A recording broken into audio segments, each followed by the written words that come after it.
24 घंटे मन में विश्वास और बुद्धि में चिंतन करते रहो। घर से बाहर हो, घर के अंदर हो, काम में हो, स्कूल में हो, कॉलेज में हो, ऑफिस में हो, कहीं भी हो, चिंतन चलता रहे। हमारे परिचय के एक व्यक्ति हैं, उन्होंने अपने फोन में 24 घंटे का अलार्म लगा रखा। हर घंटे में फोन में अलार्म बजता है और अलार्म बजता है 1 मिनट।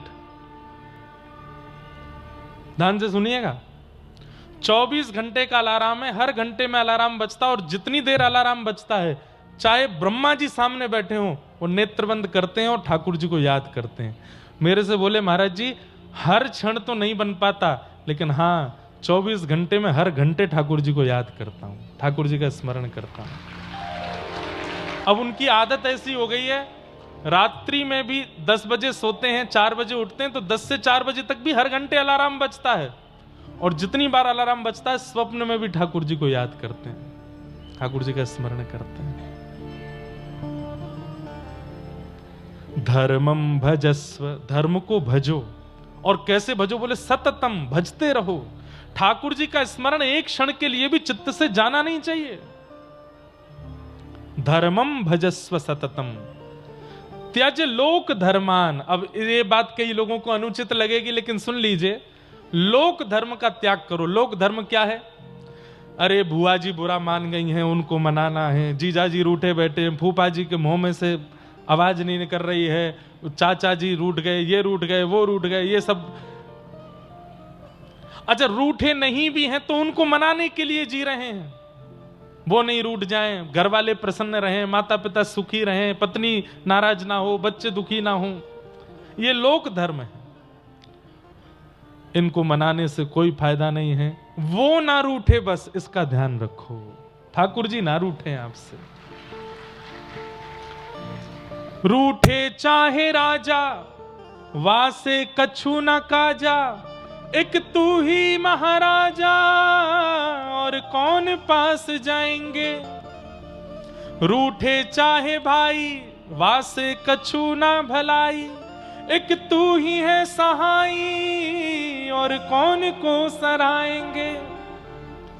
रूठे चाहे शत्रु और मित्र आठों याम, एक तेरे चरणन के नेह को निभाएंगे। जग सारा झूठा, एक तू ही है अनूठा, रूठ जाए चाहे सारा जग, पर तू ना रूठा चाहे। आप मत रूठो। मीराबाई से सब रूठ गए थे, पति रूठ गए, ससुर जी रूठ गए, सासू मां रूठ गई, ननद रूठ गई, मेवाड़ के लोग रूठ गए, मेड़ता के लोग रूठ गए, कई वैष्णव रूठ गए, कई संत रूठ गए, लेकिन ठाकुर जी नहीं रूठे। इसलिए मीराबाई आज तक जीवित हैं सबके चित्त में। गोस्वामी तुलसीदास जी महाराज अवधि सामान्य लिपि में उन्होंने रचना कर दी मानस की। कभी उठा के देखिएगा इतिहास, काशी में कोई ब्राह्मण गोस्वामी जी के द्वारा लिखी गई मानस जी को स्वीकार करने को राजी नहीं था। गोस्वामी जी बोले कि मैंने कितना अच्छा लिखा है, मैं ये पूछने नहीं आया हूं, बस मेरे ग्रंथ को एक बार देख लीजिए कि मैंने ठीक तो लिखा है ना। तो लोग बाग पढ़ करके हंस जाते थे, ये कैसी भाषा है, ये कौन सा शब्द है, ये क्या तुमने संस्कृत के जगत में, हिंदी साहित्य के जगत में तुम ये सामान्य लिपि में लिख रहे हो, अवधी भाषा में लिख रहे हो, ग्रामीण भाषा में लिख रहे हो, कोई नहीं पढ़ेगा इसको। आज हर हिंदू वैदिक सनातन धर्मी के घर में भले ही रामायण ना हो, लेकिन पूरी चौपाइयों में से अगर एक चौपाई भी प्रसिद्ध है तो सबको याद तो है, मानस जी सबको स्मरण में। अच्छा चलिए, मानस जी नहीं भी याद है। राम दुआरे तुम रखवारे, होत ना आज्ञा बिन पसारे, सब सुख लहे तुम्हारी शरणा, आपन तेज समारो आपे, तीनों लोक हाथ पे कापे, भूत पिशाच निकट नहीं आवे, नास रोग हरे सब पीरा, जपत निरंतर हनुमत बीरा, जय जय जय हनुमान गुसाई, कृपा करो गुरुदेव की नाई, जो सतवार पाठ कर कोई, छूटे बंद महासुख होई, जो यह पढ़े हनुमान चालीसा। तुलसीदास सदा हरि चेरा, की जय नाथ हृदय। जब गोस्वामी जी ये लिख रहे थे तब किसी ने स्वीकार नहीं किया था। आज दो चीजें ऐसी हैं, अगर वो हिंदुओं को याद ना हो तो उनको धिक्कार बोला जाता है। पहला, भारत का राष्ट्रगीत राष्ट्रगान याद ना हो, ध्वजारोहण हो रहा हो और सावधान की अवस्था में मौनी चला रहा हो, तो उसको लोग तू मर जा चुल्लू भर पानी में डूब के, हिंदू होकर के तुझको ये सब नहीं आता। और दूसरा, यदि हनुमान चालीसा चल रही तो कई लोग तो यही देखते हैं कौन कौन नहीं बोल रहा है, किसको तुझे हनुमान चालीसा नहीं आती, अरे राम राम राम, तूने क्या कर दिया। आज सबको याद है हनुमान चालीसा, क्यों? क्योंकि जब सब रूठ गए थे गोस्वामी जी से, उस समय भी राघव नहीं रूठे थे, क्योंकि जानते हैं कि ये सत्य है। इसलिए संसार का कोई भरोसा नहीं है भैया, ये कब आपसे रूठ जाए, कब आपसे मान जाए, कब आपका हो जाए, कब आपसे पिछड़ जाए। इसलिए इसको मनाने, रिझाने और रुठाने में मत लगो। ठाकुर जी ना रूठें बस। और ठाकुर जी के रूठने के कुछ मुख्य मुख्य कारण हैं, उनका ध्यान रखना। सबसे पहला कारण, ठाकुर जी कब रूठते हैं? भैया इधर देख लो, कथा सुन लो। ठाकुर जी के रूठने के कुछ मुख्य कारण हैं, उनमें सबसे पहला कारण है कि ठाकुर जी के किसी भी भक्त का आप अपमान मत करो, अपराध मत करो। यदि आपने अपमान कर दिया तो ठाकुर जी रूठ जाएंगे। सबसे विशेष ध्यान रखिए, किसी वैष्णव का, संत का, ऋषि का, महत्पुरुष का, भगवत भक्त का, अरे हम कह रहे हैं कुछ नहीं आता उसको, लेकिन तिलक भी लगाता है, कंठी पहनता है, इतना मात्र भी है, तो भी उसका अपमान मत कीजिए, अपराध मत कीजिए। ठाकुर जी को प्रिय नहीं लगता। ठाकुर जी को वैष्णव अपराध प्रिय नहीं है। कह रहा हूं, दो ही लोग दुखी रहते हैं संसार में, अहमत्व जिसके अंदर है और ममत्व जिसके अंदर है। तीसरा, इन दोनों के परे व्यक्ति कोई दुखी नहीं। आप जितने लोग दुखी हैं, सबका मेरे सामने नाम लेके आओ, ये इस कारण से दुखी, इसका कारण चाहे जितने भी हों, खोज करने पर दो ही चीज निकल के आएंगी, अहमत्व और ममत्व। अहमत्व किसे कहते हैं? कि मैं कुछ हूं, ये जिसने मान लिया वो दुखी है। मैं कुछ हूं, ये जिसने स्वीकार कर लिया वो व्यक्ति दुखी है संसार में। तुम कुछ नहीं हो, तुम्हारे रहने से, तुम्हारे जाने से, तुम्हारे ना रहने से दुनिया को कोई फर्क नहीं पड़ता। तुम्हारे कुछ अच्छा करने से भी कुछ लोगों को फर्क पड़ा, बाकी दुनिया को इससे कोई फर्क नहीं पड़ता। इसलिए अहम मत करो, आप कुछ भी नहीं हो। और दूसरा दुखी व्यक्ति वो रहता है जिसके चित्त में ममत्व है। ममत्व मतलब ये मेरा है, ये मेरा है, यह भी मेरा है, वो भी मेरा है। तो ये दो ही लोग दुखी हैं, अहमत्व युक्त और ममत्व युक्त। हम सत्य बता रहे हैं, हम वक्ता हैं। आज आप 1000 की तादाद में आ जाओ, लाखों की तादाद में आ जाओ, लेकिन अहमत्व जिस दिन आ गया कि ये मेरा प्रभाव है, उसी दिन से मैं दुखी हो जाऊंगा ना। हम चित्त में यही भाव रखते हैं कि कल 100 लोग कथा सुनते थे, आज हजारों लोग कथा सुनते हैं। इन दोनों में कृपा है ठाकुर जी की, मेरी योग्यता नहीं है। कल मुझे तैयार भी रहना पड़ेगा, क्योंकि आज नहीं तो कल, कल नहीं तो 10 साल बाद, 10 नहीं तो 50 साल बाद एक समय ऐसा आएगा फिर से 50 लोग ही कथा सुनने वाले हैं। उस समय मुझे दुखी नहीं होना है। क्यों? अहमत्व करूंगा तो वो काल भी दुख देगा, और अहमत्व अब भी नहीं करूंगा तो कैसी भी परिस्थिति आ जाए दुखी नहीं हो सकता मैं। आप अभिमान क्यों करते हो कि आप कुछ हो? तो आज ही अपने शरीर को आज्ञा देना, हे शरीर, तुझे हमने घी खिलाया, तुझे हमने दूध पिलाया, तुझे हमने रसगुल्ला खिलाया, तुझे हमने गुलाब जामुन खिलाया, तुझे हमने प्रयाग में स्नान कराया, तुझे हमने जगन्नाथपुरी दर्शन कराया, हमने तेरे लिए इतना किया, तू हमारे लिए एक काम कर बस। शरीर बोलेगा क्या? बूढ़ा नहीं होना, चल हमारी इतनी बात मान ले, अब तू बूढ़ा नहीं होना, जहां है वहीं रुक जा, 25 पर रुक जा, 30 पर रुक जा, 35, बस इससे ऊपर नहीं जा, अब ऐसे ही रहे। शरीर मानेगा आपकी बात? तो फिर जो आपके वश में नहीं उस पर अभिमान कैसा? अभिमान उस पर किया जाता है जो आपके कंट्रोल में हो। अभिमान उस पर किया जाता है जिस पर आपका अधिकार हो। आपका खुद के शरीर पर अधिकार नहीं है तो आप इस पर अभिमान कैसे कर सकते हो? महाराज जी ने मुझे गोद में खिलाया है, मैं छोटा सा गोद में महाराज जी के में, ये मेरा सौभाग्य कि मुझे महाराज जी ने गोद में लिया। पर अब अगर महाराज जी चाहें कि लाला मेरी गोद में आ जा नहीं आ पाऊंगा। क्यों? ये शरीर चाहता नहीं है कि हम एक स्थिरता में रहें। ये बदलता रहता है, बढ़ता रहता है, हर दिन नष्ट होता रहता है और आप इसको रोक नहीं सकते।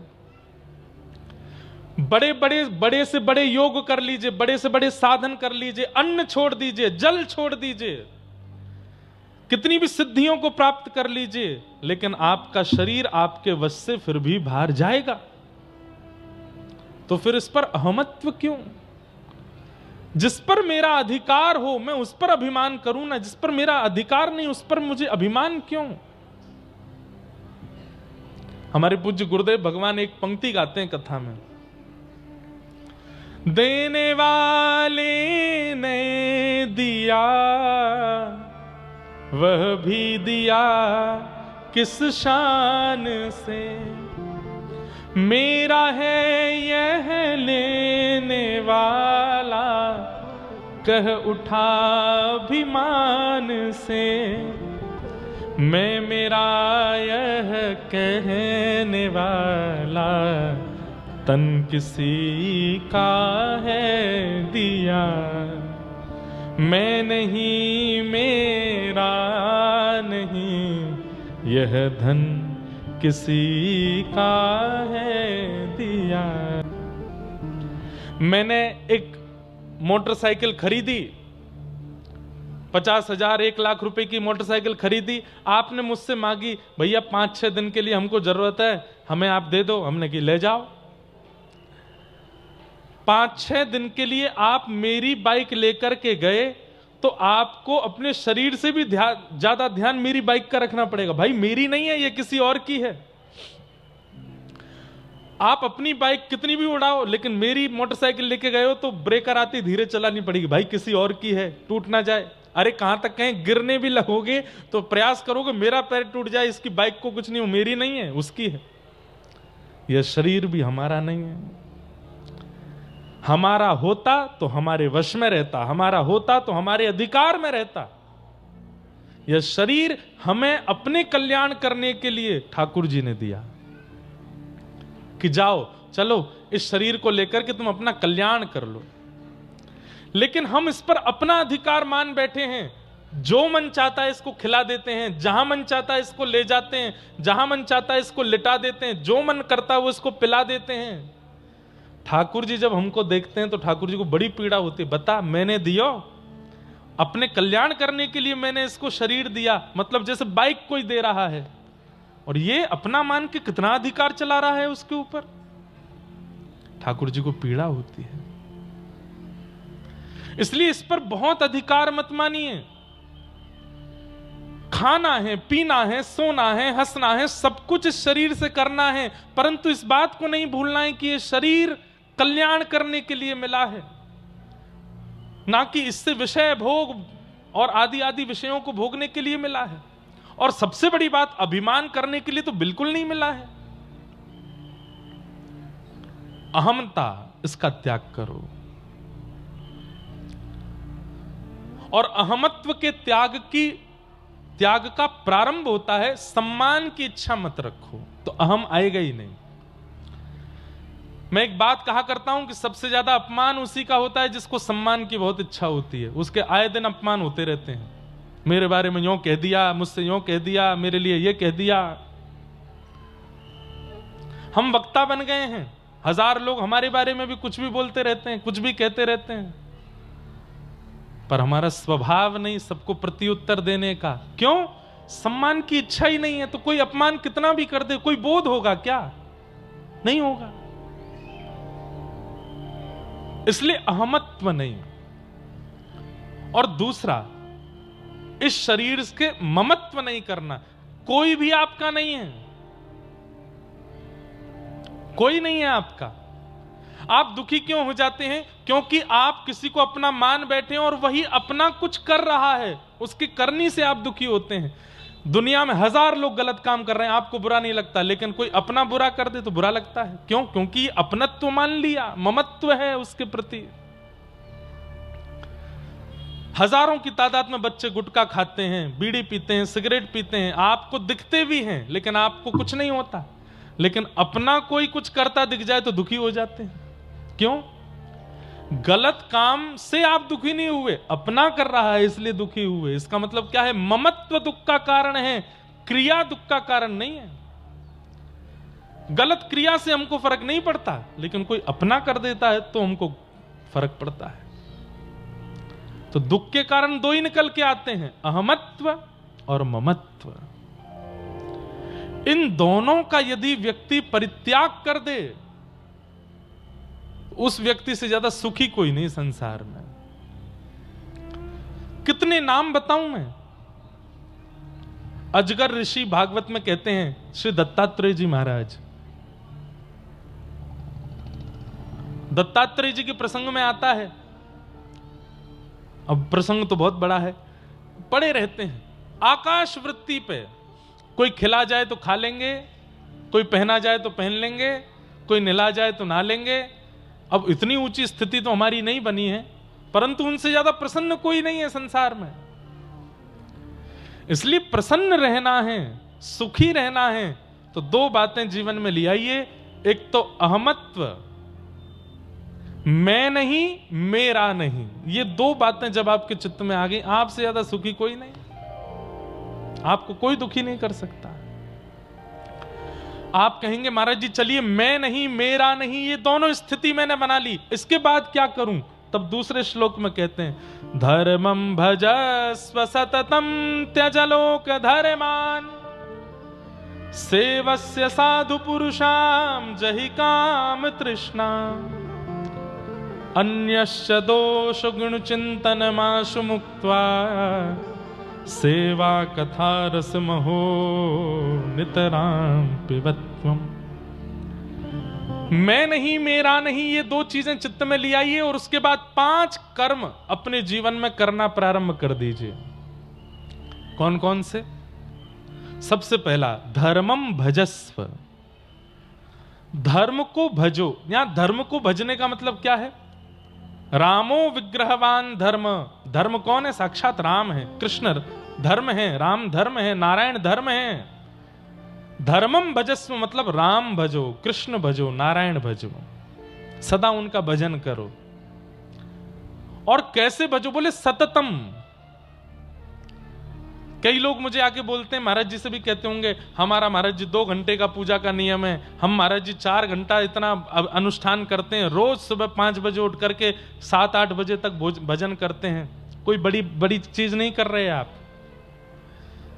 आप ये क्यों नहीं कहते कि आप 4 घंटे ठाकुर जी का भजन करते हो, 20 घंटा संसार को भोगते हो?